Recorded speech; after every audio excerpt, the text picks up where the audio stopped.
Temperatures in India have risen steadily over the past 30 years, with New Delhi breaking a long-standing record, hitting nearly 48 degrees Celsius earlier this month. That's almost 120 degrees Fahrenheit. It's got so hot that some parts of the country don't even have winters anymore.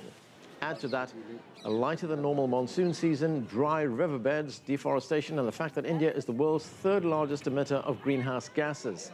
As one risk agency warned, India could experience, quote, some of the most significant global increases in heat stress as a result of climate change over the next 30 years.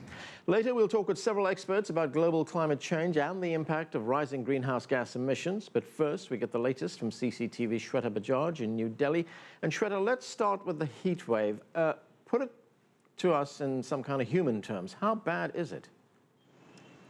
Well, for starters, it's not often that you will see right now on the roads that people are walking or construction workers are working. The situation is so bad that people who usually work in open climate, they're having a tough time trying to earn their daily living. And remember, these are people who really survive on daily wages.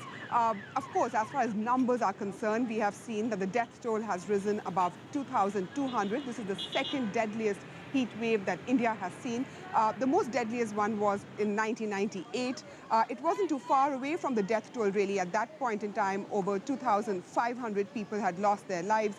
This time round, the heat wave is so dry and so intense in another part of India that even now, as I stand here, the north of India is still waiting for its first monsoon showers. Remember, it is towards the early part of June that we start seeing the onset of monsoons. That really hasn't happened this time round. The southern coast has had some amount of monsoon. The onset has started, but towards north of India, which has been facing intense heat, the monsoons really haven't hit. There's still a danger of really drought happening. So the impact has been so intense, not just on daily lives, but of course on farmers, on people who live in villages and who survive on the fact that they have no other way to irrigate their land except rains. What's been the economic and environmental toll on the country? Well, if you look at it at this point in time, officially they haven't really calculated the economic impact. India's Met Department has said that we might see deficient monsoons. We have another private weather agency here which have said that we'll see normal monsoons. But as far as farming is concerned, especially in north of India, I traveled to a sugarcane farming area, which is the second largest concentration of sugarcane farming in India. The situation there is really, really bad. Remember, these people don't even get electricity for 6 hours. If the rains don't come, which basically means they need to irrigate their land with pumps. Now, when there's no electricity, they cannot use the pumps to irrigate their land. Their livelihood really is in danger. Though the economic impact will be ascertained in the next 15 to 20 days once we come to know how the monsoon is going to pan out, especially in north of India, because in south of India, we've seen some sort of an impact. But in Telangana and Andhra Pradesh, these two states have been the worst affected. Even as the rains have started in the south of India, which is the coast of Kerala, it hasn't really reached into its momentum in Andhra Pradesh and Telangana, and you'll see a huge economic impact. Let's not forget, over 70% of India directly or indirectly relies on agriculture. Now, Shweta, India's Earth Sciences Minister is blaming climate change for the heat wave, and after a light monsoon season, the country is headed for yet another drought. Question is, what is the government saying about the root causes and what efforts are being made to combat climate change?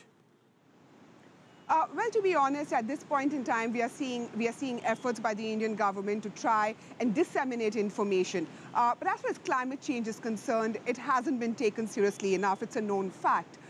Especially in the cases of farmland, which are in the outskirts of these cities, not much has been done. Actually, there's not much infrastructure also available, not just to actually educate people about climate change and the impact of it, but the fact that we have seen so many natural disasters happen in India. Remember, in the last 5 years, we have seen at least one major natural disaster happen. Most of these natural disasters have been blamed on climate change, and not much has been done as far as the situation is concerned.